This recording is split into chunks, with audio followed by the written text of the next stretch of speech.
2025년 여름 세계는 또 하나의 위기를 목격했습니다. 인도와 파키스탄 두 핵보유국 사이에 총성이 울렸습니다. 국경지대에 군이 배치되었고 포격이 시작됐죠.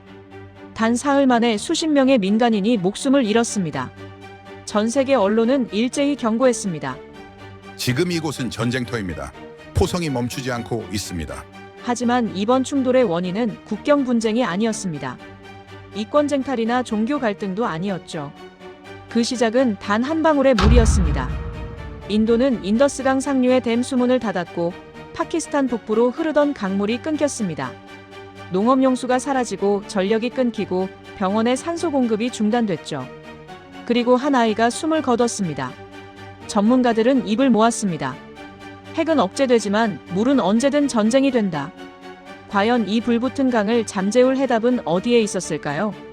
그 답은 누구도 예상하지 못한 곳에서 나왔습니다. 대한민국의 위대한 힘을 믿으신다면 구독과 좋아요로 함께 응원해주세요. 물은 생명의 기본입니다. 문명은 강을 따라 시작됐고 도시는 물가에 세워졌죠. 하지만 이제 물은 전쟁의 원인이 되고 있습니다. 남아시아 히말라야 산맥에서 발원한 인더스강. 이 거대한 강은 인도와 파키스탄 두 나라를 가로지르며 2억 명의 생존을 책임지고 있습니다. 상류는 인도, 하류는 파키스탄. 문제는 이 수 개의 통제권이 인도에게 있다는 점이었습니다. 인도는 수력 발전을 명분으로 상류에 댐을 세웠습니다. 수문을 여닫는 주도권은 온전히 인도의 손에 있었죠. 그런데 기후가 변하기 시작했습니다. 히말라야의 만년설이 녹는 속도가 빨라졌고 강우량은 불안정해졌습니다. 인더스강의 수량은 해마다 줄어들었죠.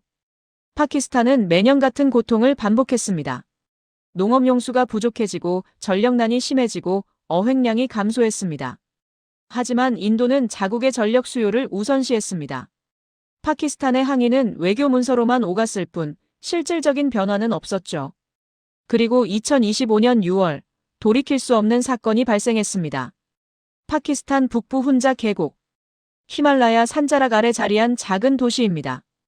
이곳의 국립병원에는 소형 수력발전소가 운영되고 있었습니다. 산악지역 특성상 전력망이 불안정해 병원은 자체 발전소로 전력을 확보하고 있었죠. 그런데 그날 발전소가 멈췄습니다.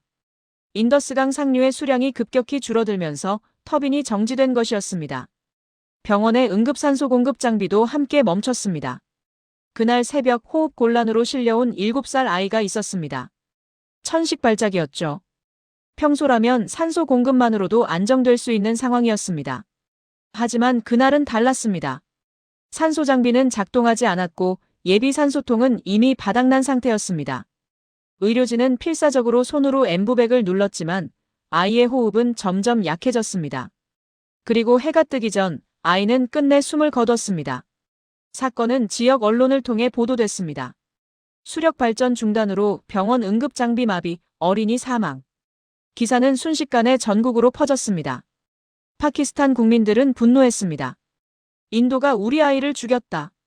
물을 끊어 생명을 빼앗았다. 소셜미디어는 분노의 댓글로 가득 찼고 거리에는 시위대가 모였습니다. 파키스탄 외교부는 즉각 인도 정부에 강력한 항해 서한을 보냈습니다. 상류댐의 무분별한 수문 조작이 하류 지역의 생명을 위협하고 있다. 이는 명백한 국제법 위반이자 인도주의 범죄다. 하지만 인도의 반응은 차갑기만 했습니다. 자국 내 수자원 관리는 주권의 문제다. 파키스탄의 전력 인프라 부족은 우리 책임이 아니다. 양국의 입장은 평행선을 그었습니다. 그리고 국경지대의 긴장이 급속도로 고조되기 시작했습니다. 파키스탄군은 접경 지역에 추가 병력을 배치했습니다. 인도군도 이에 맞서 드론 정찰을 강화하고 전투기를 전진 배치했죠. 며칠 뒤 첫 번째 포격이 시작됐습니다. 파키스탄 측에서 먼저 국경 초소를 향해 포탄을 날렸고 인도군이 즉각 보복 사격으로 응수했습니다. 단 72시간 만에 양측에서 수십 명의 사상자가 발생했습니다. 대부분은 군인이 아닌 민간인이었습니다. 국경 마을의 주민들은 집을 버리고 피난길에 올랐습니다. 아이를 업은 여인들, 지팡이를 짚은 노인들, 그들의 얼굴엔 공포와 절망이 가득했습니다. 국제 언론은 일제히 경고했습니다. 핵보유국 간 전면전 가능성. 제3차 세계대전의 도화선이 될 수 있다. 유엔 안전보장이사회는 긴급회의를 소집했습니다. 하지만 진짜 충격은 따로 있었습니다. 이 모든 충돌의 시작이 핵무기도 영토 분쟁도 아닌 물 한 방울에서 비롯됐다는 사실이었죠. 전문가들은 입을 모았습니다. 핵은 서로를 억제하지만 물은 억제되지 않는다. 물은 언제든 전쟁이 될 수 있다. 실제로 인더스강 유역의 갈등은 어제 오늘의 일이 아니었습니다. 1960년 인도와 파키스탄은 세계은행의 중재로 인더스 수자원 조약을 체결했습니다. 이 조약은 강의 지류들을 양국이 나눠 사용하도록 규정했죠. 하지만 조약은 기후변화를 예상하지 못했습니다. 히말라야 빙하가 이토록 빨리 녹을 줄, 강우량이 이렇게 불규칙해질 줄 아무도 몰랐습니다. 그리고 인구는 폭발적으로 증가했습니다. 1960년 당시 인도와 파키스탄의 인구는 합쳐서 약 5억 명이었습니다. 2025년 현재는 17억 명을 넘어섰죠. 같은 강물을 3배 이상의 인구가 나눠 써야 하는 상황이 된 것입니다. 수요는 늘어나는데 공급은 줄어들었습니다. 조약은 이제 현실을 따라가지 못하고 있었죠. 파키스탄 북부의 농민들은 매년 같은 고통을 겪었습니다.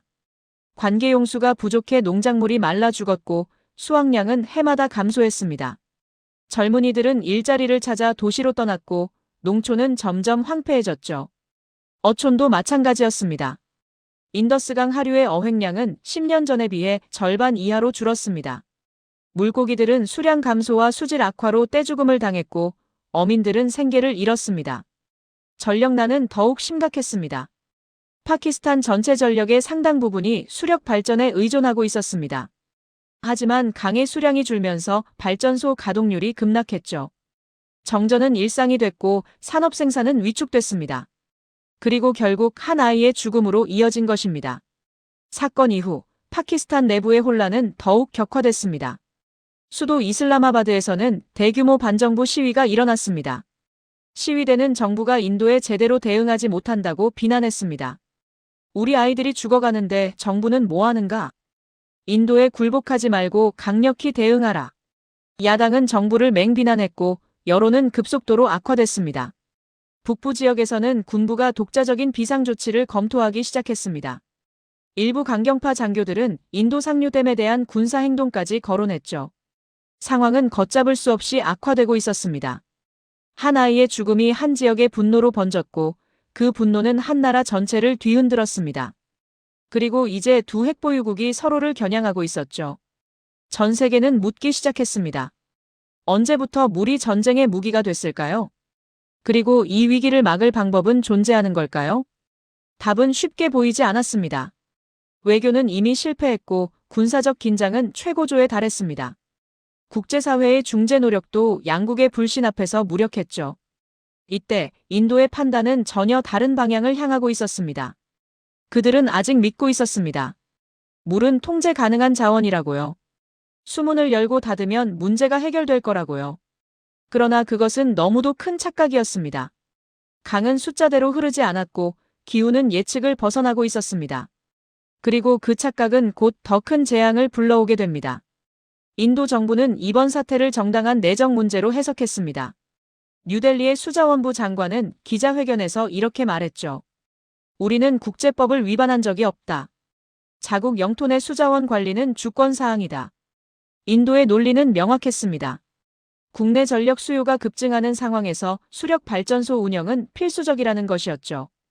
인구 14억 명이 넘는 나라의 전력을 책임져야 한다는 명분이었습니다. 그들은 확신했습니다. 수문 개방 일정과 운영 방식을 일부 조정하면 충분히 상황을 통제할 수 있다고요. 물이 부족하면 줄이고 많으면 풀면 된다는 단순한 계산이었습니다. 실제로 인도는 과거에도 여러 차례 이런 방식으로 수자원을 관리해왔습니다. 몬순 시즌에는 수문을 열어 홍수를 조절했고 건기에는 닫아서 저수량을 확보했죠. 이번에도 같은 방식이 통할 거라 믿었습니다. 그러나 강은 숫자대로 흐르지 않았습니다. 기후는 예측을 벗어났고 수문 조절은 정확성을 잃어갔습니다. 2025년 7월 초 인도는 파키스탄의 항의를 받아들여 일부 댐의 수문을 일시 개방했습니다. 외교적 압력을 완화하려는 조치였죠. 하지만 문제는 개방 시기와 방법이었습니다.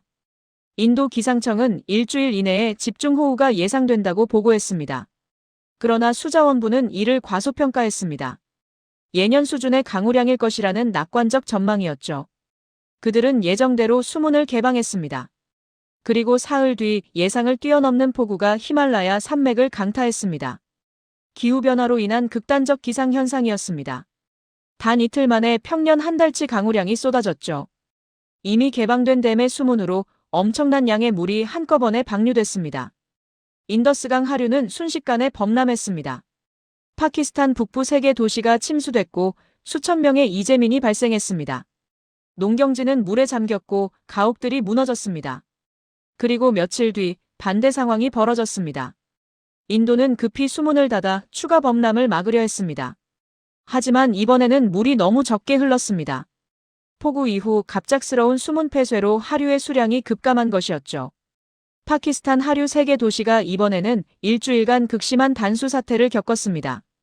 의료시설이 마비됐고 상수도 공급이 중단됐습니다. 농업용수가 끊기면서 농작물들이 말라 죽기 시작했습니다. 같은 강이 일주일 사이에 홍수와 가뭄을 동시에 일으킨 것입니다. 파키스탄 정부는 격렬히 항의했습니다. 인도의 무책임한 수문 관리가 우리 국민을 죽이고 있다. 이는 의도적인 수공 테러나 다름없다. 하지만 인도는 변명만 늘어놓았습니다. 예상치 못한 기상 이변이었다. 우리도 피해자다. 양국의 갈등은 더욱 깊어졌습니다. 파키스탄 내부의 혼란도 격화됐습니다. 이슬라마바드에서는 연일 대규모 시위가 이어졌습니다. 시위대는 인도 대사관 앞에 모여 규탄 구호를 외쳤습니다. 일부 과격 시위대는 인도 국기를 불태우기까지 했죠. 정부는 시위를 진압하려 했지만 오히려 역효과만 났습니다. 경찰과 시위대 사이에 충돌이 일어났고 부상자가 속출했습니다. 북부 지역에서는 더욱 심각한 상황이 벌어지고 있었습니다. 군부의 일부 강경파가 독자적인 비상계엄령을 검토하기 시작한 것입니다. 중앙정부는 무능하다. 우리가 직접 나서야 한다. 군부 내 강경파 장교들은 인도 상류댐에 대한 선제 타격을 주장했습니다. 물론 이는 전면전을 의미하는 것이었죠. 파키스탄은 내부적으로 분열되고 있었습니다. 정부와 군부, 온건파와 강경파, 각자의 목소리가 충돌했습니다. 국가 전체가 혼란에 빠져들고 있었죠. 이런 상황에서 국제사회가 움직였습니다. 유엔 사무총장은 양국의 즉각적인 대화를 촉구했습니다. 무력 충돌은 어떤 문제도 해결하지 못한다. 대화와 협상만이 유일한 길이다. 유엔은 긴급 중재단을 구성했습니다. 수자원 전문가, 외교관, 분쟁 조정 전문가들로 이뤄진 팀이었죠. 그들의 목표는 명확했습니다. 인더스강 수계 전역에 정확한 데이터를 확보하는 것. 그리고 그 데이터를 기반으로 양국이 합의할 수 있는 수자원 관리 방안을 찾는 것이었습니다. 유엔 조사단은 현장으로 파견됐습니다. 그들은 인더스강 상류부터 하류까지 주요 지점에서 유량과 수질 데이터를 수집하려 했습니다. 하지만 조사단은 곧 벽에 부딪혔습니다. 인도 측이 제공한 데이터는 불완전했습니다. 일부 댐의 방류량 기록이 누락돼 있었고 수문 개폐 시각도 정확하지 않았습니다. 행정착오라는 설명뿐이었죠. 파키스탄 측 자료도 신뢰하기 어려웠습니다. 측정 장비가 노후화돼 있었고 기록 방식도 통일되지 않았습니다. 어떤 지점은 하루 한 번만 측정했고 어떤 곳은 일주일에 한 번만 기록했습니다. 양국 모두 자국에 유리한 데이터만 강조했습니다. 인도는 우리는 조약을 준수하고 있다는 자료만 제시했고 파키스탄은 인도가 물을 무기화하고 있다는 증거만 내놓았습니다. 객관적인 사실을 확인할 방법이 없었습니다. 유엔 조사단은 위성 영상 분석을 시도했습니다. 하지만 이마저도 한계가 있었습니다. 히말라야 지역은 구름층이 두꺼웠고 몬순 시즌에는 거의 매일 구름에 가려 있었습니다. 위성으로는 지표면을 제대로 관측할 수 없었죠. 설령 맑은 날 촬영된 영상이 있어도 그건 단편적인 순간일 뿐이었습니다. 강의 유량은 시시각각 변하는데 며칠에 한 번씩 찍힌 사진으로는 전체 흐름을 파악할 수 없었습니다. 정보의 부재는 분쟁을 더욱 악화시켰습니다. 양국은 서로를 불신했고 각자의 주장만 되풀이했습니다. 당신들이 거짓말하고 있다. 아니, 당신들이 조작하고 있다. 증거 없는 비난만 오갔을 뿐 진실은 어디에도 없었습니다. 유엔 중재단은 회의를 거듭했지만 진전은 없었습니다. 데이터 없이는 누가 옳고 그른지 판단할 수 없었습니다. 감정과 주장만으로는 문제를 해결할 수 없었죠. 분쟁은 교착 상태에 빠졌습니다. 그리고 시간만 흘러갔습니다. 그 사이 국경에서는 산발적인 총격전이 계속됐고 민간인 피해도 늘어났습니다. 국제사회는 초조해했습니다. 이대로 가면 전면전이 일어날 수 있다. 핵무기가 사용될 가능성도 배제할 수 없다. 하지만 뾰족한 해결책은 보이지 않았습니다. 바로 이때였습니다. 제네바에서 열린 유엔 회의장 한쪽에서 조용한 제안이 나왔습니다. 독일 출신의 한 수자원 전문가가 발언권을 요청했습니다. 그는 지난 2년간 아프리카 나일강 유역 분쟁 조정에 참여했던 인물이었죠. 제안이 하나 있습니다. 회의장이 조용해졌습니다. 한국의 정밀 수자원 감시 시스템을 도입해보는 건 어떻습니까? 순간 회의장의 웅성거림이 일었습니다. 한국. 많은 참석자들이 의아한 표정을 지었습니다. 한국이 수자원 분쟁과 무슨 관계가 있다는 걸까요? 독일 전문가는 설명을 이어갔습니다. 저는 작년에 에티오피아에서 한국 기술진과 함께 일한 적이 있습니다. 그들의 실시간 수위 감시 시스템은 정확도와 신뢰성 면에서 탁월했습니다. 무엇보다 조작이 불가능한 구조로 설계돼 있었죠. 그는 자료 화면을 띄웠습니다. 아프리카 어느 강에 설치된 한국제 감시 장비 사진이었습니다. 이 시스템은 AI 기반 자동 측정 방식입니다.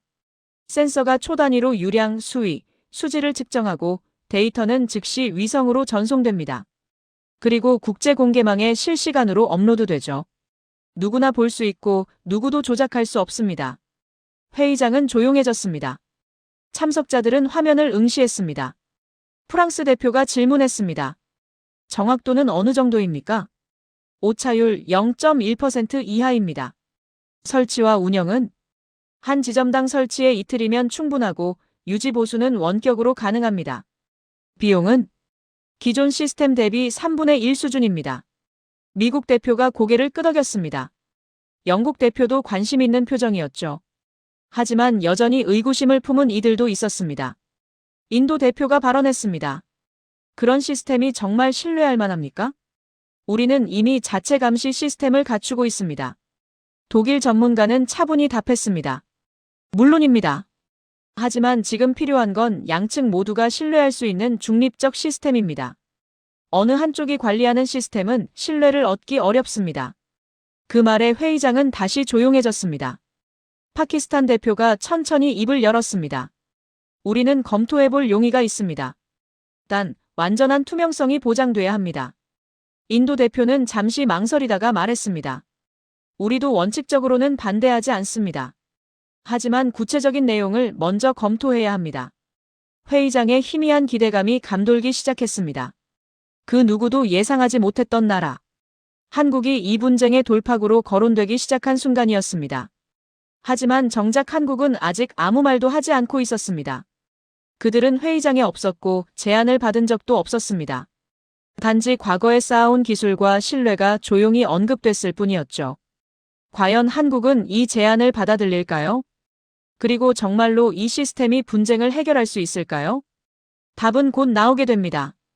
한국 정부는 유엔의 제안을 받았습니다. 그러나 공식 성명은 없었습니다. 기자회견도 외교부 브리핑도 없었죠. 언론은 이를 보도조차 하지 않았습니다. 한국은 이 상황에 어떤 외교적 입장도 내지 않았습니다. 국제중재자 역할도 자청하지 않았죠. 대신 조용히 움직였습니다. 2025년 7월 중순 한국수자원공사 본사의 비공개 회의가 소집됐습니다. 참석자는 수자원공사 기술진, 코이카 담당자, 한국전력 해외사업부, 그리고 국토교통부 실무진이었습니다. 회의는 단 2시간 만에 끝났습니다. 결론은 간단했습니다. 가능합니다. 언제까지? 한 달이면 충분합니다.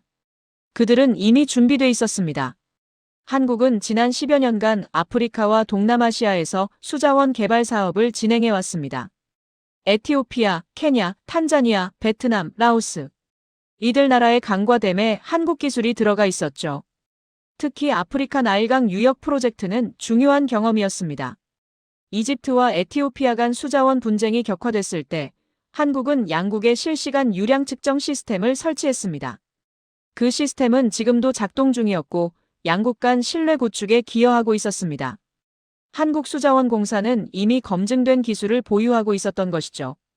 회의 이틀 뒤 첫 번째 기술팀이 인천공항을 떠났습니다. 7명의 엔지니어와 3명의 기술 지원 인력이었습니다. 그들의 수화물에는 소형 센서 장비와 통신 모듈이 들어있었습니다. 목적지는 파키스탄 이슬라마바드. 언론은 이들의 출국을 보도하지 않았고 공항에서 환송식도 없었습니다. 그저 평범한 출장처럼 보일 뿐이었죠. 파키스탄 도착 후 한국팀은 유엔 조사단과 합류했습니다. 그들은 먼저 현장을 둘러봤습니다. 인더스강 상류부터 하류까지 주요 지점을 직접 확인했죠. 한국 엔지니어들은 말없이 강을 바라봤습니다. 유속을 관찰하고 수심을 가늠하고 지형을 파악했습니다. 그들의 눈에는 숫자가 보였습니다. 강이 아니라 데이터였죠. 닷새 뒤 첫 번째 감시소 설치가 시작됐습니다. 장소는 파키스탄 북부 길기트 지역. 인더스강 상류와 중류를 잇는 지점이었습니다. 한국 기술진은 새벽부터 작업에 들어갔습니다. 강변에 고정 지지대를 설치하고 수위 센서를 물속에 고정했습니다.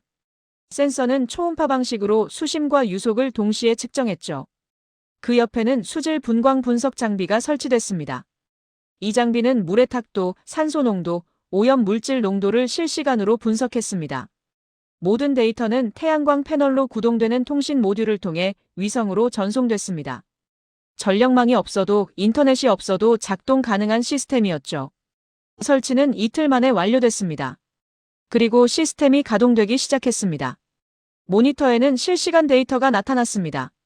수위 127.3cm, 유속 초당 1.8m, 탁도 34NTU, 수온 섭씨 18.2도. 모든 수치가 초 단위로 갱신됐습니다. 한국 엔지니어는 고개를 끄덕였습니다. 정상 작동합니다. 같은 방식으로 두 번째, 세 번째 감시소가 설치됐습니다.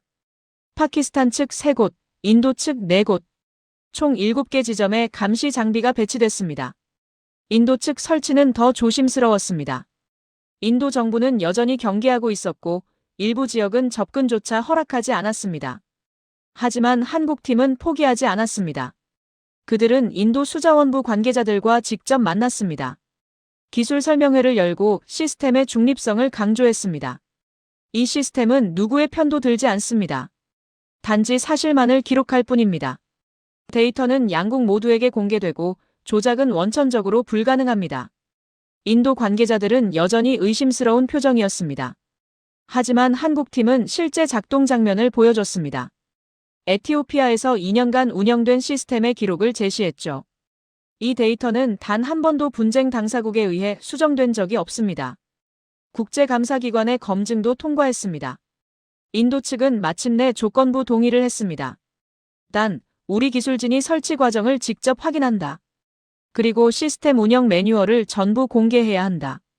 한국팀은 흔쾌히 받아들였습니다. 그들은 숨길 것이 없었습니다. 모든 과정이 투명했고 모든 기술이 공개 가능했습니다. 인도 측 4곳에도 같은 시스템이 설치됐습니다. 상류댐 직하류 2곳, 중류 1곳, 하류 1곳. 설치 과정에서 인도 기술진은 계속 질문을 던졌습니다. 이 센서의 정확도는 어떻게 보장되나? 교정은 얼마나 자주 필요한가? 데이터 전송 과정에서 해킹 가능성은? 한국 엔지니어들은 하나하나 답했습니다. 기술적 세부 사항까지 모두 설명했죠. 인도 측은 점차 경계를 풀기 시작했습니다. 그들은 한국팀이 정치적 의도 없이 순수하게 기술만 제공하고 있다는 걸 느꼈습니다. 한 인도 엔지니어가 말했습니다. 당신들은 정말 데이터만 관심 있는 것 같군요.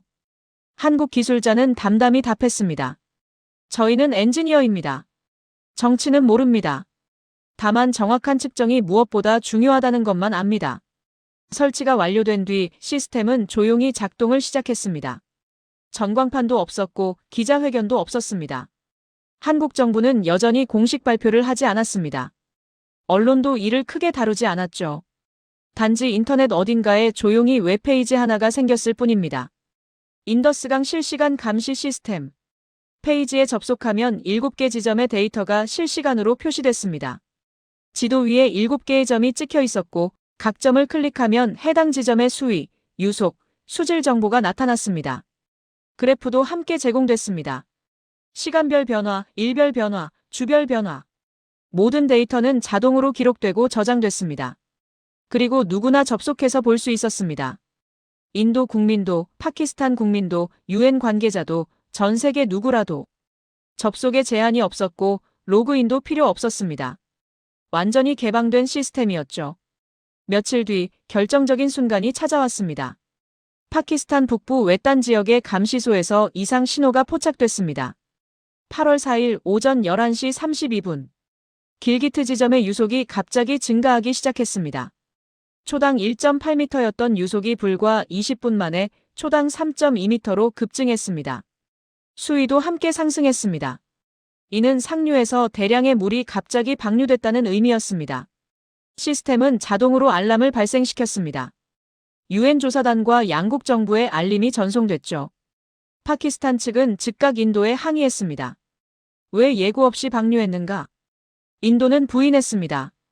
우리는 아무것도 하지 않았다. 하지만 데이터는 거짓말을 하지 않았습니다. 길기트 상류 70km 지점, 인도 측 감시소의 기록을 확인해보니 명확했습니다. 같은 날 오전 11시 해당 지점의 수위가 갑자기 하락했습니다. 이는 그 위 상류의 댐에서 수문을 개방했다는 증거였습니다. 물이 댐을 빠져나가면서 댐 직하류의 수위가 일시적으로 낮아진 것이고 그 물이 하류로 내려가면서 파키스탄 지역의 유량을 급증시킨 것이었죠. 시간, 위치, 유량 변화. 모든 것이 정확히 기록돼 있었습니다. 조작이 불가능했습니다. 센서는 자동으로 측정했고 데이터는 즉시 위성으로 전송됐으며 전 세계가 동시에 같은 화면을 보고 있었습니다. 누군가 숫자를 바꾸려 해도 불가능했습니다. 인도 정부는 더 이상 부인할 수 없었습니다. 그들은 결국 인정했습니다. 상류댐에서 예정에 없던 방류가 있었다. 현장 관리자의 실수였다. 하지만 이번에는 변명이 아니라 사실이 드러났습니다. 실수든 의도든 데이터는 무엇이 일어났는지 정확히 보여줬습니다. 그리고 그 정보는 모두에게 공개됐습니다. 파키스탄 국민들도 데이터를 봤습니다. 인도 국민들도 같은 데이터를 봤습니다. 유엔도 국제 언론도 모두가 같은 숫자를 확인했습니다. 한국은 그 어떤 주장도 하지 않았습니다. 인도가 잘못했다고 말하지도 않았고 파키스탄이 옳다고 편들지도 않았습니다. 그저 데이터를 공개했을 뿐이었습니다. 숫자가 말하게 했습니다. 사실이 스스로 드러나게 했죠. 그리고 그것으로 충분했습니다. 국제사회는 비로소 무엇이 진짜 문제인지 알게 됐습니다. 양국의 감정적 대립이 아니라 실제 수자원 관리의 허점이 문제였던 것입니다. 유엔 조사단은 한국 시스템의 데이터를 기반으로 분석 보고서를 작성했습니다. 보고서는 명확했습니다. 인도의 수문 관리 체계의 실시간 조율 시스템이 부족했고 파키스탄의 하류 대응 체계도 미비했습니다. 양국 모두 개선이 필요했습니다. 그리고 그 개선의 기준은 이제 명확했습니다. 한국이 설치한 감시 시스템의 데이터였습니다. 조용히 그러나 확실하게 기술이 분쟁의 중심에 자리 잡기 시작했습니다. 유엔은 중대한 결정을 내렸습니다. 2025년 8월 15일 제네바 본부에서 긴급회의가 소집됐습니다. 의제는 단 하나였습니다. 인더스강 분쟁 중재의 공식 기준 데이터 채택. 회의장에는 인도와 파키스탄 대표단이 마주 앉았습니다. 그 사이에 유엔 사무총장과 각국 중재위원들이 자리했죠. 유엔 사무총장이 입을 열었습니다. 지난 한 달간 한국이 제공한 수자원 감시 시스템의 데이터를 검토했습니다. 결론부터 말하자면 이는 그 어떤 국가의 정보보다 명확하고 신뢰할 수 있습니다. 그는 화면을 띄웠습니다. 7개 지점에서 수집된 한 달치 데이터였습니다. 이 시스템은 조작이 불가능한 구조입니다. 센서가 자동으로 측정하고 데이터는 즉시 위성으로 전송됩니다. 그리고 실시간으로 국제 공개망에 업로드되죠. 누구도 중간에 개입할 수 없습니다. 회의장은 조용했습니다. 인도 대표단은 긴장한 표정이었고 파키스탄 대표단은 기대에 찬 눈빛이었습니다. 유엔 사무총장이 말을 이었습니다. 따라서 유엔은 한국이 제공한 데이터를 이번 분쟁 중재의 공식 기준으로 채택하고자 합니다. 양측의 동의를 구합니다. 파키스탄 대표가 먼저 발언했습니다. 우리는 동의합니다. 이 시스템은 공정하고 투명합니다. 우리가 그토록 원하던 객관적 증거입니다. 이제 인도 차례였습니다. 인도 대표는 잠시 침묵했습니다. 그의 눈앞에는 지난 한 달간의 데이터가 펼쳐져 있었습니다. 8월 4일의 무단 방류 기록, 8월 9일의 과도한 수문 폐쇄 기록, 8월 12일에 또 다른 예고 없는 방류 기록. 모두 명확히 기록돼 있었습니다. 부인할 수 없었습니다. 인도 대표는 천천히 고개를 들었습니다. 우리도 동의합니다. 단 한 가지 조건이 있습니다. 회의장이 긴장했습니다. 이 시스템이 일방적으로 우리를 비난하는 도구가 돼선 안 됩니다. 파키스탄 측의 하류 관리 문제도 함께 검토돼야 합니다. 유엔 사무총장이 고개를 끄덕였습니다. 당연합니다. 이 시스템은 양측 모두의 행동을 기록합니다. 실제로 데이터는 파키스탄 측의 문제도 드러내고 있었습니다. 하류 지역의 무단 취수 기록, 오염원 배출 흔적. 시스템은 누구의 편도 들지 않았습니다. 단지 사실을 기록했을 뿐이었죠. 그렇게 합의가 이루어졌습니다. 한국이 설치한 감시 장비는 양측 국경 7개 지점에서 수집한 데이터를 실시간으로 국제 공개망에 업로드하게 됐습니다. 전 세계는 동일한 화면을 통해 강의 움직임을 함께 지켜볼 수 있게 된 것입니다. 시스템 가동 이후 변화는 즉각적이었습니다. 인도의 수문 조작 패턴이 투명하게 드러났습니다. 언제 열고 언제 닫는지, 얼마나 방류하는지 모든 것이 숫자로 나타났습니다. 파키스탄의 하류 관리 실태도 명확해졌습니다. 어느 지역에서 얼마나 물을 끌어 쓰는지, 어디서 오염물질이 배출되는지 역시 모두 기록됐습니다. 양국은 더 이상 서로를 막연히 비난할 수 없었습니다. 당신들이 물을 끊었다는 감정적 주장 대신 8월 17일 오후 2시 30분 상류 수문 개방률이 40% 감소했다는 구체적 사실이 제시됐습니다. 당신들이 강을 오염시켰다는 비난 대신 8월 19일 오전 9시 특정 지점의 탁도가 기준치의 2배로 상승했다는 측정값이 공개됐습니다. 잘못은 감정이 아니라 수치로 증명되기 시작했습니다. 그리고 그 수치는 누구나 볼 수 있었습니다. 인도 국민들도 자국 정부의 수문 관리 실태를 알게 됐습니다. 파키스탄 국민들도 자국의 하류 관리 문제를 확인했습니다. 양국 시민사회에서 목소리가 나오기 시작했습니다. 인도의 한 환경단체가 성명을 냈습니다. 우리 정부는 투명한 수자원 관리 체계를 구축해야 합니다. 이웃나라와의 신뢰는 숨김없는 정보 공개에서 시작됩니다. 파키스탄의 시민단체들도 움직였습니다. 우리도 하류 지역의 무분별한 취수를 통제해야 합니다. 강은 우리만의 것이 아닙니다. 여론의 압력이 시작됐습니다. 양국 정부는 더 이상 데이터를 무시할 수 없었습니다. 8월 23일 인도 정부는 새로운 수문 관리 지침을 발표했습니다. 모든 댐의 수문 개폐는 최소 24시간 전에 파키스탄 측에 통보한다. 비상 상황을 제외하고 예고 없는 방류를 금지한다. 실시간 감시 데이터를 국내 수자원 관리 시스템과 연동한다. 파키스탄도 이틀 뒤 대응 조치를 발표했습니다. 하류 지역의 무단 취수 단속을 강화한다. 농업용수와 생활용수 사용량을 투명하게 공개한다. 오염원 배출 기업에 대한 감시를 강화한다. 양국의 조치는 모두 한국 시스템의 데이터를 기준으로 했습니다. 데이터가 정책을 만들기 시작한 것입니다. 그리고 국경의 긴장도 서서히 완화되기 시작했습니다. 8월 말 양국은 비공식 채널을 통해 접촉했습니다. 뉴델리와 이슬라마바드의 실무진이 화상회의로 만났습니다. 주제는 실시간 데이터 기반 공동 수자원 관리 방안이었습니다. 회의는 놀랍도록 생산적이었습니다. 과거처럼 서로를 비난하는 시간은 없었습니다. 대신 화면에 띄워진 데이터를 함께 보며 대화했습니다. 이 지점의 유량 변화를 보면 상류 방류 시 하류 도착까지 평균 16시간이 소요됩니다. 그렇다면 최소 20시간 전에 통보하는 게 안전하겠습니다. 동의합니다. 그리고 이 구간의 수질 악화 패턴을 보면 특정 시간대에 집중돼 있습니다. 해당 지역 공단의 배출 시간과 일치하는 것 같습니다. 확인해 보겠습니다. 감정 대신 숫자가 대화를 이끌었습니다. 비난 대신 해결책이 논의됐습니다. 9월 초 첫 번째 성과가 나왔습니다. 인도가 사전 통보 없이 수문을 개방할 뻔한 상황이 발생했습니다.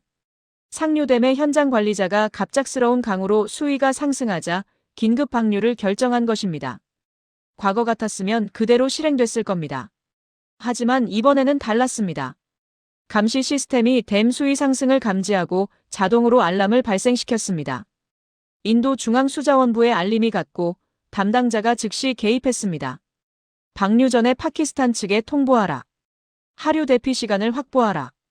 통보가 이뤄졌고 파키스탄은 하류 지역에 사전 경보를 발령했습니다. 그리고 방류가 진행됐습니다. 이번에는 피해가 없었습니다.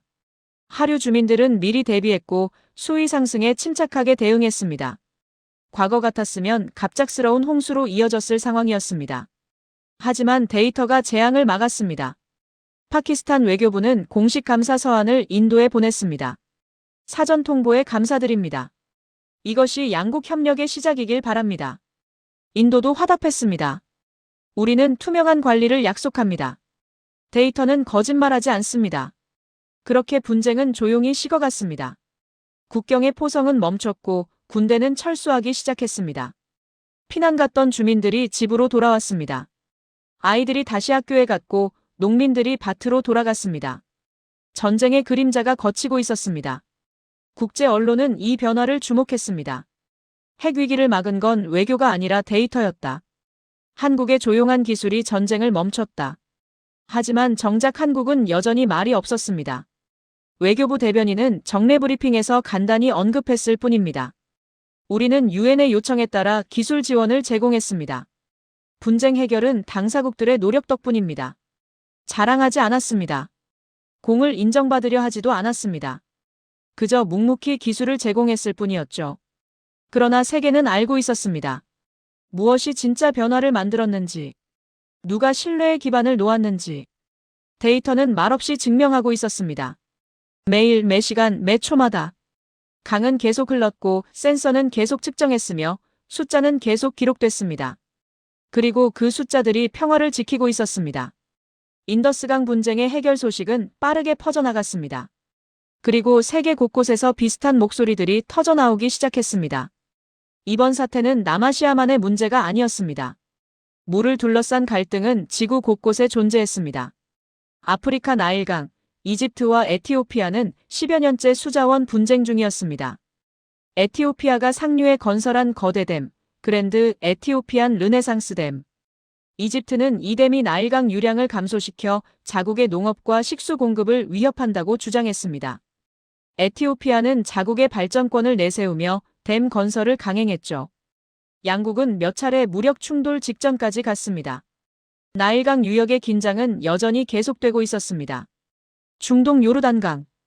이스라엘과 팔레스타인, 요르단, 레바논이 얽힌 복잡한 수자원 분쟁이 수십 년째 이어지고 있었습니다.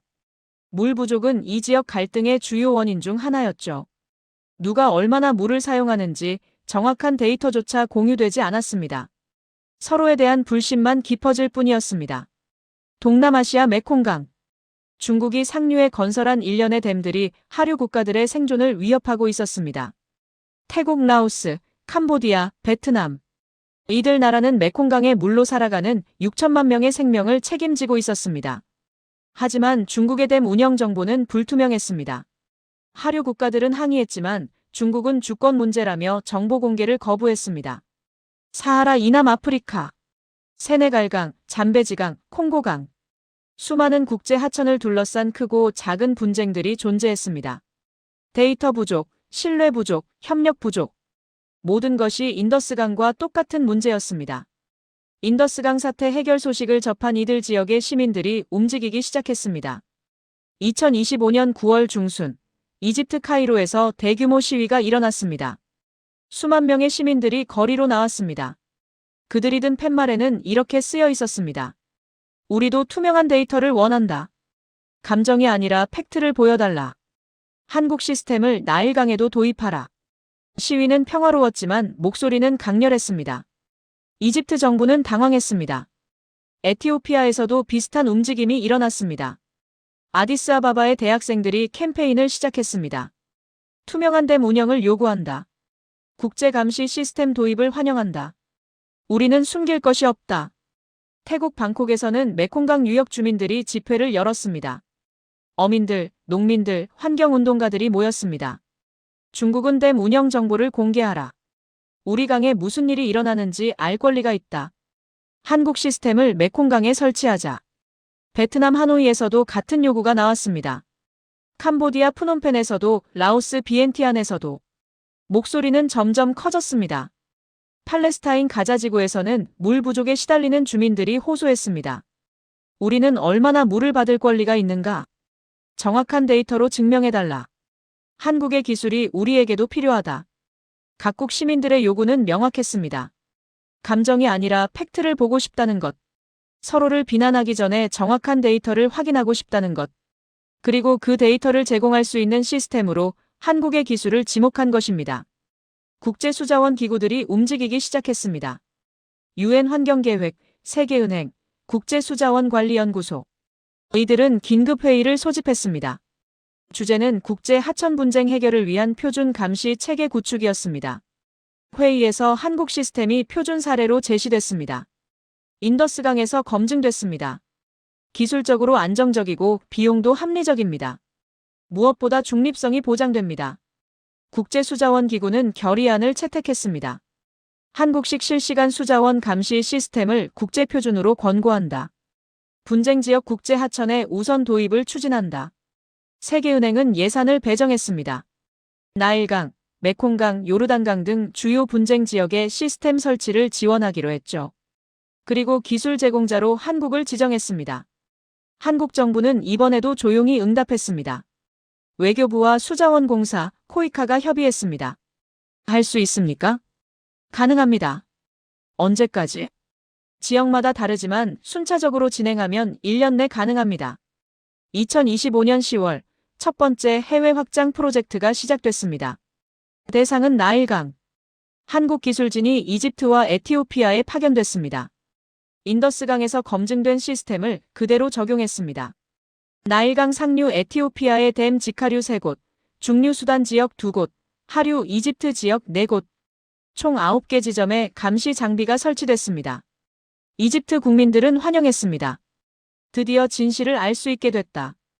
에티오피아도 긍정적이었습니다. 우리의 정당성이 데이터로 증명될 것이다. 양국 모두 자신들이 옳다고 믿었기에 투명한 데이터를 두려워하지 않았습니다. 시스템이 가동되자 흥미로운 사실들이 드러났습니다. 에티오피아 댐의 실제 방류량은 이집트가 우려했던 것보다 적었습니다. 하지만 계절별 변동이 컸고 사전 통보 없이 조절되는 경우가 많았습니다. 이집트의 하류 취수량도 생각보다 많았습니다. 특히 농업용수 사용이 과도했고 일부 지역에서는 무단 취수도 발견됐습니다. 양국 모두 완벽하지 않았습니다. 하지만 이제 무엇이 문제인지 명확히 알게 됐습니다. 양국은 데이터를 기반으로 협상 테이블에 앉았습니다. 과거처럼 서로를 비난하는 대신 구체적인 개선 방안을 논의했습니다. 댐 방류는 최소 48시간 전에 통보한다. 하류 취수는 계절별 할당량을 준수한다. 모든 데이터는 실시간 공개한다. 합의가 이루어졌습니다. 10여 년간 풀리지 않던 갈등이 데이터 앞에서 해결의 실마리를 찾았습니다. 메콩강으로도 확대됐습니다. 중국은 처음에 주저했습니다. 자국댐 운영은 주권사항이다. 하지만 하류 국가들의 압력과 국제 여론이 거세졌습니다. 그리고 무엇보다 중국 내부에서도 목소리가 나왔습니다. 중국의 환경단체들이 투명성을 요구했습니다. 이웃나라와의 신뢰는 중국의 국익에도 도움이 된다. 숨기면 의심받는다. 공개하면 이해받는다. 결국 중국도 제한적으로 동의했습니다. 메콩강 중국 구간 3곳에 감시 장비 설치를 허용한 것입니다. 한국 기술진이 중국에 들어갔습니다. 이는 상징적인 순간이었습니다. 중국이 외국 기술을 자국 영토에 받아들인 드문 사례였죠. 시스템이 가동되자 메콩강 하류 국가들은 안도했습니다. 이제 우리도 무슨 일이 일어나는지 알 수 있다. 중국도 예상 밖의 이득을 얻었습니다. 투명한 데이터 공개로 하류 국가들의 불신이 줄어들었고 외교적 마찰이 감소했습니다. 중국 외교부 대변인은 이렇게 말했습니다. 투명성은 신뢰를 만든다. 신뢰는 협력을 가능하게 한다. 요르단강 유역도 주목했습니다. 복잡한 정치적 상황 속에서도 물 문제는 모두의 관심사였습니다. 이스라엘, 팔레스타인, 요르단, 레바논. 각자의 입장은 달랐지만 물이 필요하다는 점은 같았습니다. 유엔과 세계은행의 중재로 논의가 시작됐습니다. 한국 시스템 도입이 제안됐고 놀랍게도 모두 동의했습니다. 정치적으로는 적이지만 물 앞에서는 협력이 필요했던 것입니다. 2025년 말까지 요르단강에도 감시 장비가 설치될 예정이었습니다.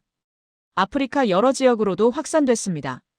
세네갈강, 잠베지강, 니제르강, 코이카와 세계은행의 지원으로 순차적으로 시스템이 도입됐습니다. 한국기술진은 계속 파견됐습니다. 그들은 말없이 일했습니다. 센서를 설치하고 시스템을 점검하고 현지 인력을 교육했습니다. 그리고 조용히 돌아왔습니다. 각 지역에서 시스템이 가동되면서 흥미로운 패턴이 나타났습니다. 데이터가 공개되면 갈등이 줄어들었습니다. 투명성이 확보되면 협력이 시작됐습니다. 물론 모든 문제가 해결된 건 아니었습니다. 여전히 갈등은 존재했고 이해관계는 충돌했습니다. 하지만 적어도 무엇이 진짜 문제인지는 알게 됐습니다. 감정과 추측이 아니라 데이터와 사실로 대화할 수 있게 된 것입니다. 한편 예상치 못한 변화도 일어났습니다. 중국이 주도하던 일부 대규모 댐 프로젝트들이 연기되거나 무산됐습니다. 아프리카와 남미의 몇몇 국가에서 중국 자금으로 추진되던 댐 건설 계획이었습니다. 과거 같았으면 별 문제 없이 진행됐을 사업들이었죠.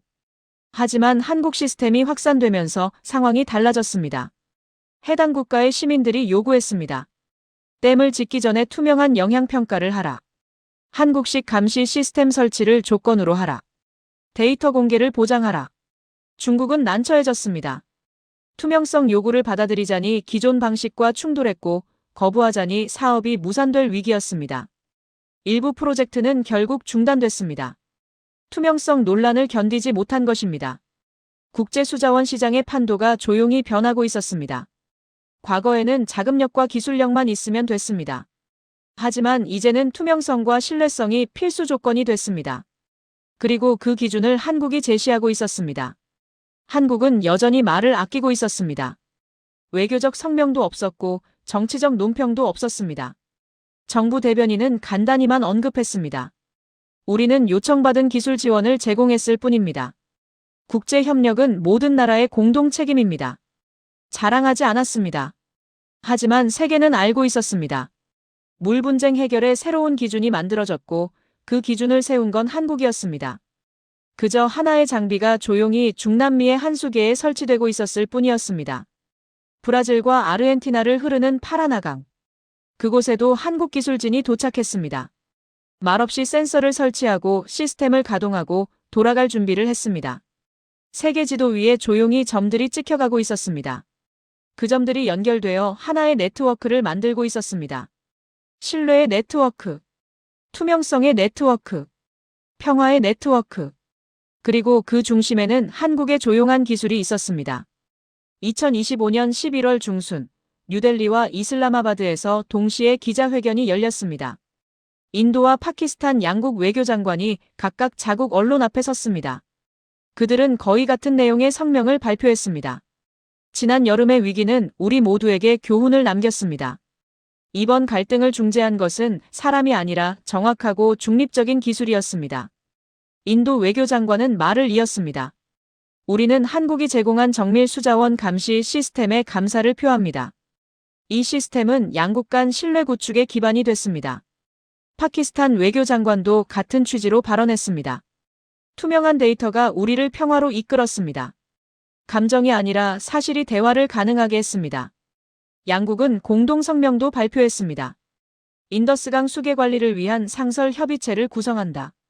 모든 데이터는 실시간으로 공유하며 한국 시스템을 계속 운영한다. 분기별로 공동 점검을 실시하고 개선 방안을 함께 논의한다. 국제사회는 이를 환영했습니다. 유엔 사무총장은 성명을 냈습니다. 인도와 파키스탄의 결정은 전 세계 수자원 분쟁 해결의 모범 사례가 될 것입니다. 한국의 기술 지원은 국제 협력의 새로운 모델을 제시했습니다. 세계은행 총재도 논평했습니다. 이번 사례는 기술이 평화에 기여할 수 있음을 보여줍니다. 투명성과 신뢰성이 외교적 수사보다 강력할 수 있습니다. 국제수자원기구는 한국 시스템을 공식적으로 신뢰 기반 인프라로 인정했습니다. 분쟁 지역의 우선 도입을 권고한다. 기술 표준으로 삼을 것을 제안한다.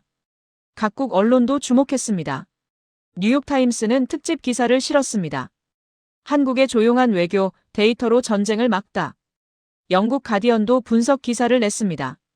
물 분쟁 시대, 한국 기술이 제시한 해법. 하지만 모든 것이 장밋빛은 아니었습니다. 양국의 상호 불신은 여전히 깊었습니다. 인더스강 유역의 긴장이 완전히 사라진 건 아니었죠. 국경지대에서는 여전히 산발적인 충돌이 발생했습니다. 영토 분쟁, 종교 갈등, 역사적 앙금. 물 문제가 해결됐다고 모든 것이 해결된 건 아니었습니다. 데이터는 신뢰의 시작을 만들었지만 완전한 신뢰를 보장하지는 못했습니다. 한번 훼손된 신뢰는 쉽게 회복되지 않았죠. 10년 넘게 쌓인 불신과 적대감이 단 몇 달 만에 사라질 리 없었습니다. 인도 내부에서는 여전히 강경론이 존재했습니다. 왜 우리가 파키스탄과 데이터를 공유해야 하는가? 수자원은 우리의 주권이다.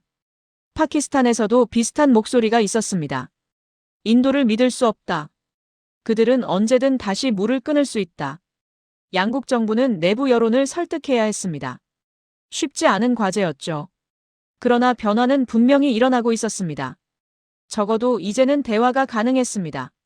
데이터를 보며 구체적으로 논의할 수 있었습니다. 이 지점의 유량이 줄었다는 막연한 불만 대신 10월 15일 오후 3시 특정 지점의 유량이 전날 대비 23% 감소했다는 구체적 지적이 가능했습니다. 당신들이 물을 오염시켰다는 비난 대신 지난주 화요일 해당 구간의 탁도가 기준치를 초과했으며 원인 조사가 필요하다는 객관적 요구가 가능했습니다. 분쟁을 해결한 건 거대한 힘이 아니었습니다. 권력도 군사력도 아니었습니다.